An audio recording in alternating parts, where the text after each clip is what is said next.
Xin chào tất cả các bạn nhé. Rất vui khi được quay trở lại với các bạn trong video hướng dẫn tiếp theo của mình.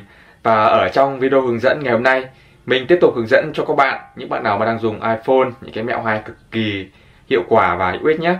Rồi, những bạn nào hay quay video, các bạn không may, ví dụ như các bạn chọn chế độ video thường chẳng hạn, nhưng các bạn lại không để ý nó đang ở chế độ video slow motion, tức là video chậm đấy.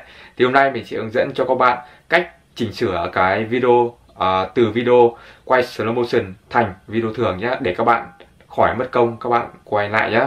Các bạn nào mà hay gặp trường hợp này, các bạn cùng theo dõi. Rồi, như mình nói lúc đầu, các bạn đang quay một cái video mà các bạn không may không để ý, các bạn vô tình chuyển sang cái phần slow motion. Ví dụ như video này của mình đó, các bạn nhìn đây, như các bạn biết thì video slow motion nó rất là chậm nhé, đó, rất là chậm.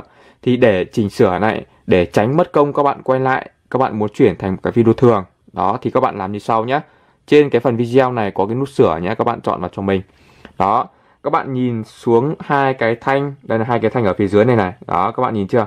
Bây giờ các bạn sẽ kéo cho hai cái thanh này nó gần lại nhau nhé, nó chạm vào nhau nhé. Đấy, gần lại nhau này. Đấy, các bạn nhìn chưa? Giống như mình làm nhé. Đấy, các bạn kéo này.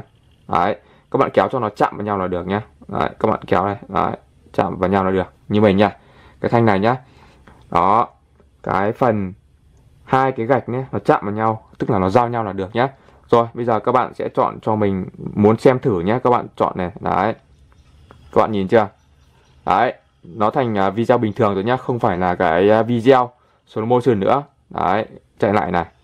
Đấy, đó là đây này, video bình thường nhá. Đấy, nếu mà các bạn để lại từ đầu ấy, nó sẽ thành một cái video slow motion. Đấy, ok chưa? Rồi, công việc của các bạn bây giờ, các bạn chỉ việc nhấn nút xong này để cho nó thành một cái video mới. Đấy, sau khi các bạn chọn phím xong thì nó sẽ thành một cái video quay như bình thường nhá. Các bạn nhìn này, đó, nó là thành một video bình thường rồi. Ok, bạn nào mà đang gặp phải trường hợp này, các bạn hãy theo dõi và làm theo các bước của mình. Đó là toàn bộ các bước để các bạn có thể chuyển một video từ video slow motion thành một video thường. Đó, thì bạn nào mà đang gặp tình trạng này, các bạn xem video của mình, các bạn thử và thành công, nhớ để lại cho mình một like, một chia sẻ nhé. Và nếu bạn nào lần đầu tiên cái kênh của mình, các bạn hãy ủng hộ mình thêm bằng cách các bạn cho mình một nút đăng ký và bấm hình quả chuông thông báo để đừng bỏ lỡ những video gần nhất của mình.